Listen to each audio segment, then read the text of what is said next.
Ito yung mga dahilan kung bakit sinasabi ng mga eksperto na ang China parang nabubuhay na sa 2050s. Unang-una, nandiyan yung mga traffic signs. Wala na silang karatula sa poste. Instead, laser projectors na ang bumabagsak diretso sa kalsada, complete with glowing zebra lines at moving arrows na nag-a-adjust kapag rush hour. Literal na nagdidisco ang intersection. Pero yung traffic nila, disiplinado pa rin. Dito mo marirealize, okay, parang nasa 2050 na nga talaga sila. Tapos meron din silang tinatawag na ladder building. Imaginein mo yung skyscraper na hindi diretso pataas. Bawat palapag parang hagdan na umaakyat paunti-unti sa langit. Hindi lang creative ang mga Chinese. It's pure architectural poetry in steel and glass. At kung akala mo normal pa rin ang mga trend nila, pues may autonomous metro sila na tinatawag na worm train. Dalawang coach lang, walang driver. Parang caterpillar na gumagapang sa makikitid na rail. Compact, efficient at sobrang tahimik. Sa atin, kapag yung MRT tahimik, ibig sabihin sira ang aircon. Ito pa, sa Shanghai, may underwater museum sa Guangfulin Park. Sa unang tingin, para silang binaha. Pero no,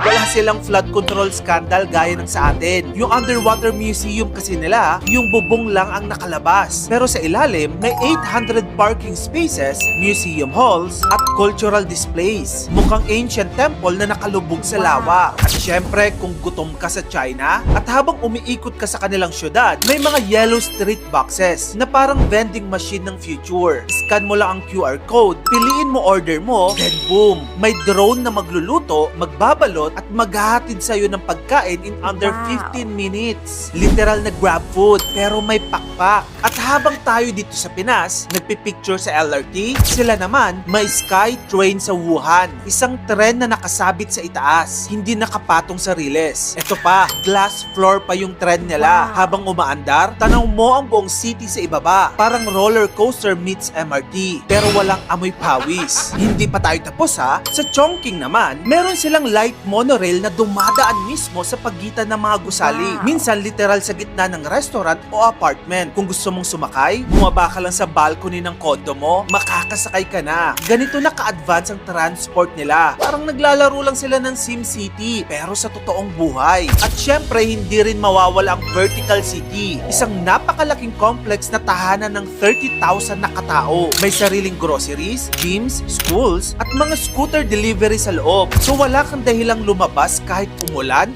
umaraw, o kahit magka-zombie apocalypse pa. Isang building lang, pero may sarili silang ecosystem.